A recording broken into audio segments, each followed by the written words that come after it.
Amigos, ¿qué tal? Bienvenidos a este nuevo cambio de agujas. ¿Qué tal? ¿Cómo estáis? Hoy tenemos una conexión de estas que me gustan a mí, espero que el satélite vaya en condiciones. Desde Estados Unidos tenemos a Michael Garner. ¿Qué tal? Muchísimas gracias.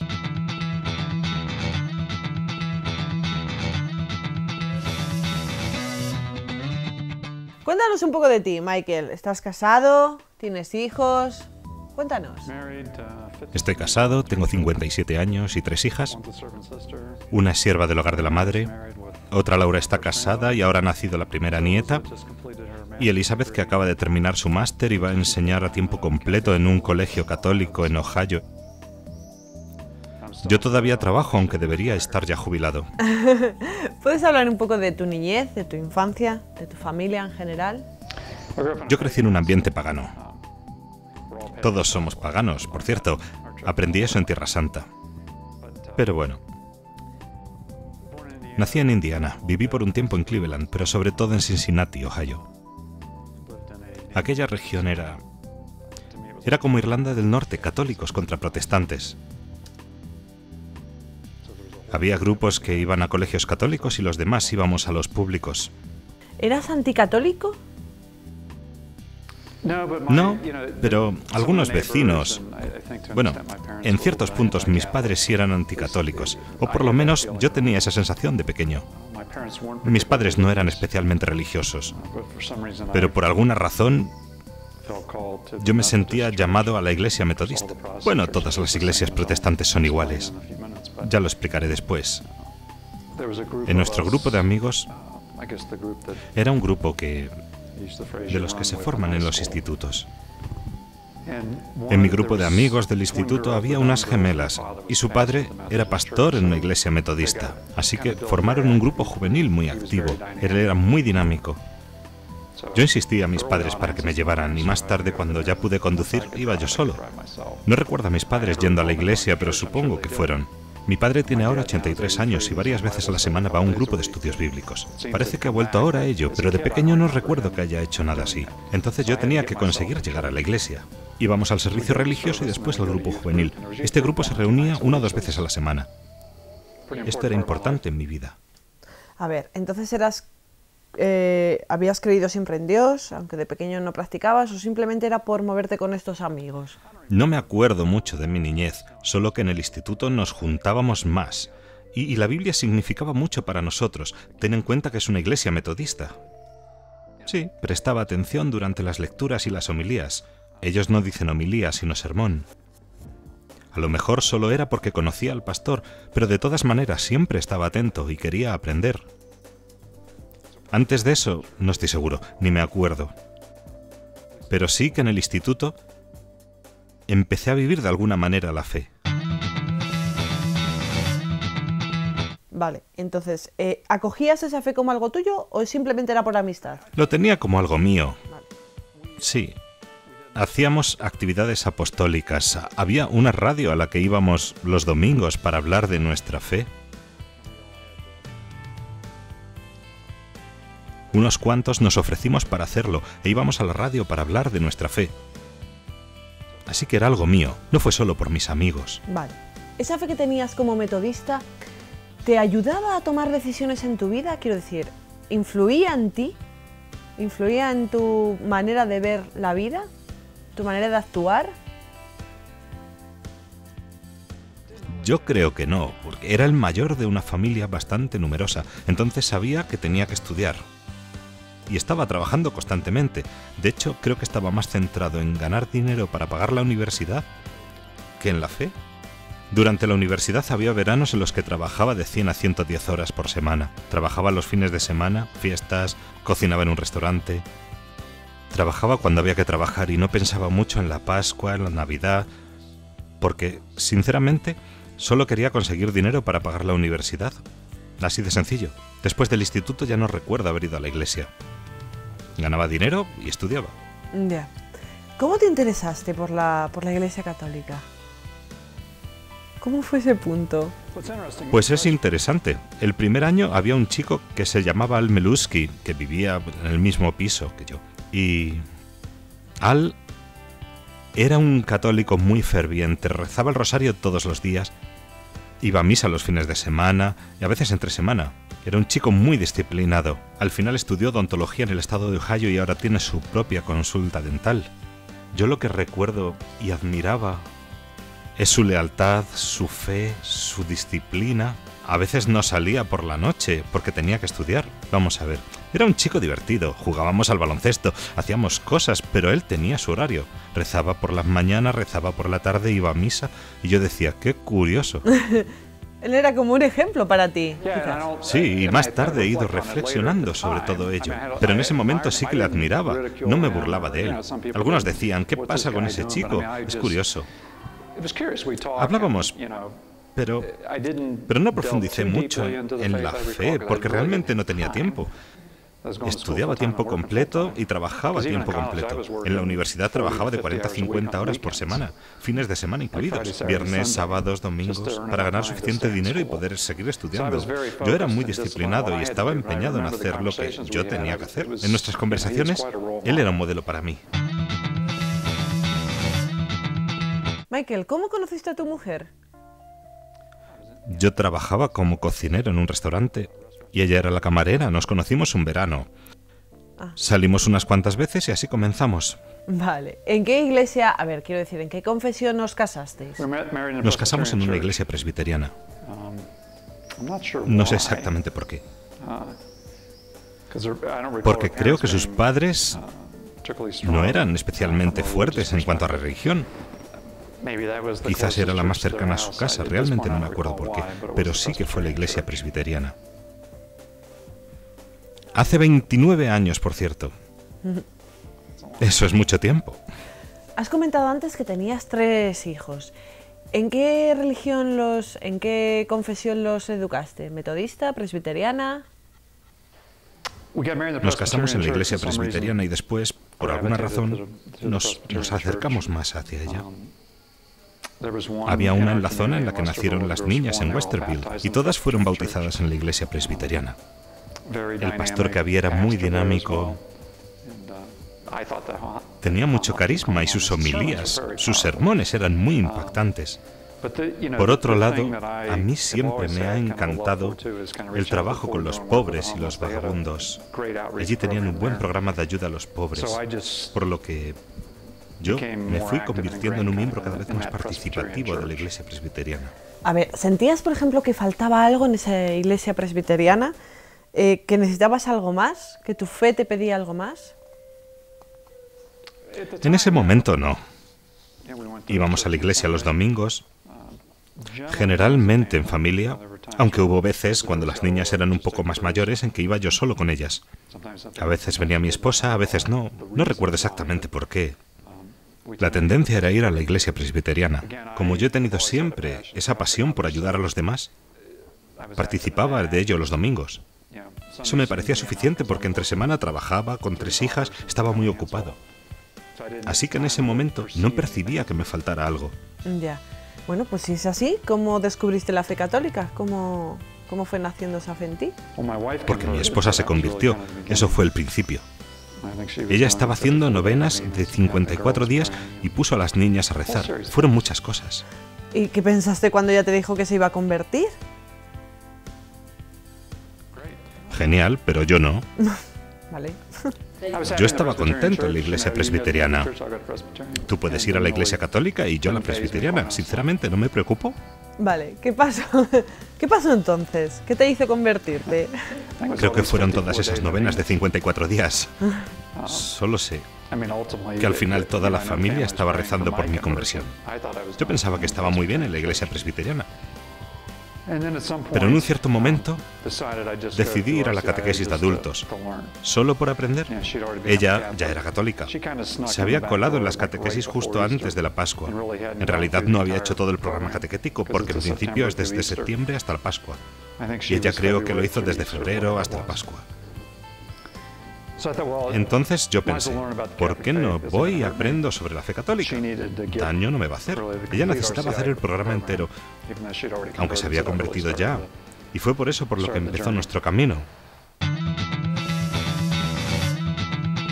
A ¿Había algo de la fe católica que te resultara difícil aceptar? ¿Introducir? Generalmente a la gente le cuesta lo de la Eucaristía, pero para mí fue bastante claro. Está en la Biblia. Aunque uno no lo entienda, ni emocionalmente ni espiritualmente, por lo menos intelectualmente. Está muy, muy claro. Yo dije, bueno, vale, eso sí que lo entiendo, lo acepto, lo creo. Esa gracia me fue dada. Pero lo que sí me costó fue la confesión. No lo entendía. No veía la necesidad. ¿Quién sabe por qué? Quizás sea por la formación que recibes durante ese proceso. A veces dan más importancia a unas cosas que a otras. El padre Danner tenía un amor muy fuerte por la Eucaristía, entonces a lo mejor por eso fue más fácil para mí comprenderlo y aceptarlo y recibir esa gracia. Y como en la mayoría de las iglesias católicas de los Estados Unidos solo se ponen a confesar 30 minutos a la semana, pues no es que le den mucha importancia, con lo cual, como no lo destacaron mucho en las catequesis, era siempre la pieza del puzzle que nunca entendía. ¿Y ahora lo entiendes? Pues en algún momento durante ese camino fuimos a Lourdes. Allí entré en las piscinas. Fue emocionante. Los franceses se rieron de mí porque chillé al tocar el agua. Eso les hizo mucha gracia. Bueno, nos fuimos a comer y a la vuelta íbamos a ir a confesarnos, pero hubo un retraso. Empezaron las confesiones tarde, pero en algún momento fui a confesar. Y sé que estuve allí más de una hora. Fue muy bueno. Y también resultó que el sacerdote era americano. Hablamos durante una hora y media o lo que fuera, pero a mí me parecieron 5 minutos. Cuando salí no me había dado cuenta de todo el tiempo que había pasado. Fue una conversación muy buena. La confesión fue un diálogo y fue toda una iluminación para mí. Ahora me acuerdo, se retrasó lo de la confesión y fuimos a la adoración durante una hora, eso es. Tenía que empezar a la 1 y empezó a las 2. Entonces fuimos a la capilla de la adoración durante ese tiempo y después me confesé. Recuerdo que tuve esa experiencia impresionante de la confesión, de más de una hora. Y al volver dije, vale, vamos a confesarnos todas las semanas. Y los 5 nos confesábamos todas las semanas, en familia. Entonces comprendiste la Eucaristía, la confesión, pero ¿y la figura de la Virgen? Bueno, pues sí, fue allí cuando... Es una historia interesante. Supongo que fue justo antes de mi conversión. Teníamos relaciones comerciales en México. Creo que ese año hice 25 viajes a México. Fue por una situación conflictiva con un cliente importante. Quisimos resolverlo, vimos que era imposible y por tanto nos dividiríamos. Y yo bajé con un equipo para negociar la separación del acuerdo comercial. Teníamos abogados. Su corporación era muy grande, la nuestra también. Entonces, yo pensé que iba a ser un momento de mucha tensión. Y allí, cuando estaba en el pasillo para entrar a la reunión, me encontré casualmente con un hombre que había sido cliente mío durante años. Hablamos y llegamos a un acuerdo en los temas claves. La reunión duró una hora. Pensábamos que serían días. Cambiamos todos los vuelos y el vuelo iba a ser esa noche. Entonces teníamos todo el día. Yo estaba como encargado, puesto que fue mi equipo el que había tenido que ir a México. Mi manager era católico y él nos había llevado ya una vez a la casa de Juan Diego. También me había quedado en su casa varias veces y de hecho teníamos un santuario de la Virgen en nuestras instalaciones. Había un sacerdote para bendecir el santuario. El equipo de trabajadores era muy religioso, entonces como había tiempo yo dije, ¿por qué no vamos a ver la Basílica de Nuestra Señora de Guadalupe? Entonces me llevé a todo el equipo y fue una experiencia muy especial. ¿Hubo un momento en concreto en el que dijiste, ¡jo, ya está, tengo que ser católico! Pues en algún momento de las charlas de catequesis, y no sé si dije esto a Cynthia, no recuerdo el momento en concreto, pero fue durante esos 8 o 9 meses de charlas cuando llegué a comprender eso. ¿Cuál fue la reacción de tu familia, Michael? Pues no lo sé. Creo que estaban contentísimos. Fue como una unificación de nuestra familia. Una cosa es ir a la iglesia presbiteriana y demostrar una fe y una creencia en la Biblia. Y otra muy distinta es tener una familia unida. ¿Crees que es importante que los matrimonios estén de acuerdo en la fe que adoptan? Creo que facilita las cosas. Crea una unión familiar más fuerte, porque los niños perciben esa unión, así que el poder reunirse. Pero también es distinto si uno no tiene nada de fe. En ese sentido, al menos ellas veían que yo iba a la iglesia y que tenía fe, y podíamos hablar de esos temas. Pero creo que es muy importante compartir las mismas creencias. ¿Qué dijeron tus hermanos y tus padres? Pues no lo aceptaron muy bien. No. Pero en sí, no es su vida. ¿Y se han convertido después de esto? No. ¿Tampoco ha habido quizás un acercamiento a la fe católica? Bueno, mi padre ha ido envejeciendo. Y él y sus amigos del golf no pueden ya hacer esto tanto desde el punto de vista físico, pero han ido profundizando en la amistad. Y sé que en invierno tienen estudios semanales sobre Biblia. Él ha recuperado la fe que tenía de niño. Sé que mis abuelos eran muy religiosos. No sé de qué confesión, no eran bautistas, pero era una confesión cristiana. Y los domingos, el ir a la iglesia era el día entero. De pequeños pasábamos el verano con mis abuelos cuando no teníamos deporte e íbamos a nuestra finca de 6 a 8 semanas. Los domingos los pasábamos allí todo el día. Mi abuela tocaba el órgano, íbamos al estudio de la Biblia, después había un gran picnic en el patio de la iglesia, íbamos a casa para descansar unas horas y después volvíamos para los servicios religiosos de la tarde. Y los miércoles también tenían esos servicios, así que mis abuelos fueron creyentes muy fervientes. Mi padre se desvió, pero ahora ha vuelto. Mi hermana también ha retomado el tema de la fe, aunque no sé a qué iglesia va ahora.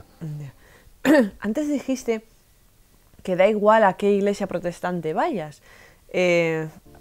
¿Por qué dijiste eso? ¿Qué hay de distinto entre la iglesia católica que te llamara la atención? ¿Qué hay de especial? Creo que si tú miras las diversas religiones, las protestantes son básicamente todas iguales. No tienen la Eucaristía, protestante, metodista, presbiteriano, luterano. En el fondo da lo mismo. El fundamento, el núcleo de la Iglesia Católica es la Eucaristía. Y uno podría decir que en todo lo demás es semejante a otras confesiones. Las actividades y todo lo que incluye. Pero la Eucaristía es el núcleo de la fe católica y creo que esa es la diferencia esencial. Las demás denominaciones cristianas no tienen la Eucaristía y por eso no hay mucho que distinga las unas de las otras, por lo menos desde mi punto de vista. Ya. Antes dijiste que la Eucaristía está en la Biblia. ¿Por qué siendo protestante no lo aceptaste antes? Pues porque nadie me lo había mostrado nunca. Entonces, nunca había pensado en la Eucaristía. Pensándolo ahora, tuve una experiencia muy breve de la fe metodista, cuando estaba en el instituto, y luego, después de 15 años, el hecho de tener ya mi familia y comenzar a asistir a una iglesia presbiteriana, tampoco me hizo plantearme el tema de la Eucaristía. Y yo tampoco leía constantemente la Biblia. O sea, no es que me tropezara con Juan 6 sin aceptarlo, solo que nunca lo había visto. Al empezar las catequesis, el padre Danner tenía un amor muy fuerte a la Eucaristía, y fue clarísimo. Él hasta golpeaba la mesa diciendo, es así, te mete en la cabeza Juan 6 unas cuantas veces y queda clarísimo. Antes has comentado que eras metodista, pero ibas a la universidad y, bueno, te dedicabas a ganar dinero. Tu fe, entiendo que no tenía tanta importancia. ¿Dirías que eso ha cambiado desde que eres católico? ¿Que la fe centró mucho más la fe en mi vida y también en la familia, y mucho menos en el ámbito económico de la vida? Está claro que por mi papel en la vida tengo que procurar el sustento de la familia. He tenido que educar a las niñas y he hecho lo que he podido. Todavía tengo esa responsabilidad de cara a mi familia, de procurar su sustento, pero se ha vuelto menos importante en mi vida comparándolo con antes. Ojo, también tienes que pensar en los dones que Dios te ha dado, y yo tengo ciertas capacidades.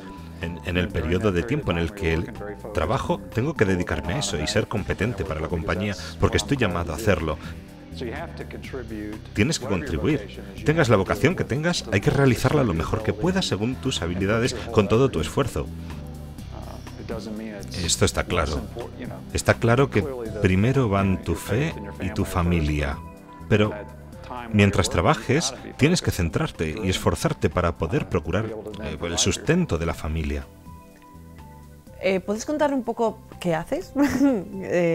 Si puedes o no puedes vivir tu fe dentro del trabajo, si la gente del trabajo sabe que eres católico, si tu fe, por ejemplo, cambia la manera de trabajar que tienes.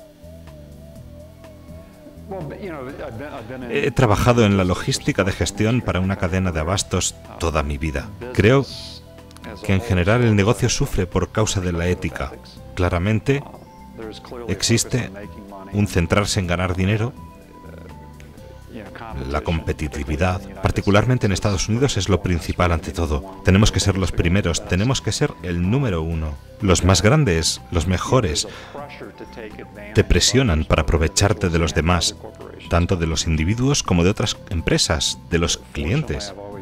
Afortunadamente, siempre he estado en buenos entornos. O si no, he dejado el entorno. He dejado 2 trabajos porque no funcionaban con el nivel apropiado de integridad y ética. Me dije, no voy a vivir de esa manera. De hecho, en 2004 dejé de trabajar por un año para dedicarme al hogar de la madre. Una de las razones más importantes fue que Padre Rafael en una homilía nos mostró esa posibilidad. Dio el ejemplo de un grupo en Brasil al que conoció y en el que había laicos que lo hacían. Allí se plantó la semilla.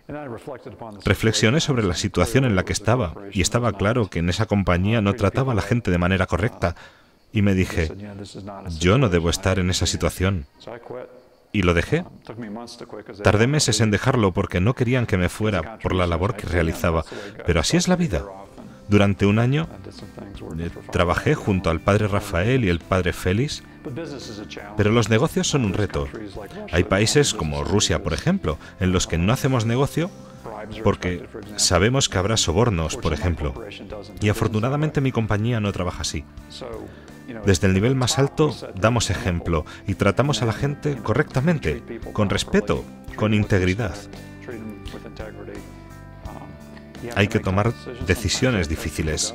A veces hay que despedir a las personas, pero se hace con rectitud, en el justo momento. Nunca es bonito tomar esas decisiones, pero tienes que hacerlo cuando representas una compañía. Hay que hacerlo con respeto y equidad e intentar comportarte así en todos los negocios. Si no puedes hacerlo en las circunstancias en las que estás, pues tendrás que buscarte otras cosas. Hace falta valor. Pero una cosa que sí me gustaría hacer después de jubilarme es ser profesor. Algo sobre ética. Bueno, no sé todavía qué quiero enseñar, pero creo que debería introducirse la ética empresarial, porque hace mucha falta en la sociedad y en la cultura en la que vivimos. Y así lo digo, así soy y así me comporto en mi vida. Si a la compañía no le gusta, pues me iré a hacer algo distinto. A la hora de educar a tus 3 hijas, ¿cómo encontraste el equilibrio entre el trabajo y la casa, la fe? Pues si piensas en cómo fui yo educado, el mayor de 4 hijos, siempre se esperaba que fuera a la universidad, aunque, bueno, no recibí ningún apoyo económico de mis padres, pero fue como un irás a la universidad, aunque no tenía ni idea de qué iba a hacer hasta que llegué a la universidad. Y empecé a estudiar la gestión de las cadenas de suministros, pero sabría que iría a la universidad y que tendría que ganar dinero para poder hacerlo. Mis padres me enseñaron. Mi padre tenía una disciplina asombrosa en el trabajo y nos inculcaron machaconamente esa disciplina. En los Estados Unidos lo llaman la disciplina laboral del Medio Oeste. Esa fue la realidad, trabajamos y ganamos dinero. Siempre he trabajado duro, con una meta. Sabía qué quería conseguir y después, pasado el tiempo, ya tuve una familia. Mi papel es procurar el sustento de la familia y por eso tienes que trabajar duro y hacer esas cosas. Seguramente había momentos en los que no conseguía ni el equilibrio ni las perspectivas correctas, pero en el camino aprendes. Solo espero haber pasado el tiempo suficiente con ellas. Hemos intentado dar oportunidades. Fui su entrenador en los deportes, intentaba hacer alguna actividad con ellas y espero que esos recuerdos sean significativos para ellas. Yo me lo pasé bien. Había veces que tenía que salir más pronto de alguna reunión porque teníamos entrenamiento de fútbol, había un partido, o viajábamos, o teníamos que ir a otros lugares. Había que encontrar el equilibrio con el horario de trabajo y hacerlo lo mejor que se podía. Yo no era perfecto. De hecho, en un momento vivíamos en una región en la que el desplazamiento al trabajo era muy difícil. Vendimos esa casa y nos trasladamos para que yo pudiera pasar más tiempo en casa. Llegaba a casa a las 7 o a las 7:30 y me dije, esto no va a funcionar. Cambiamos nuestro estilo de vida, nos trasladamos y el desplazamiento era más llevadero. Y todo esto para poder pasar más tiempo con mi familia. ¿La fe católica te ha ayudado en la vida de familia para llegar a ser un padre mejor? Seguramente. ¿Podía haberlo hecho igualmente en la fe presbiteriana? Quizá. Es difícil saberlo. Está claro que una vida basada en la fe te ayudará en tu vocación como esposo y como padre. En este año, hace 20 años que soy católico. Justo lo pensé el otro día yendo a Tierra Santa. 20 años. Y mientras tú sigues creciendo y madurando y aprendiendo. Y eso te ayuda a ser mejor padre y esposo. Pero no puedo decir, esta pieza, esta parte de la fe católica me ha hecho un padre mejor. No. Bueno, Michael, muchísimas gracias por tu testimonio aquí en Cambio de Agujas. Un placer. Ha sido un placer para mí también. Gracias.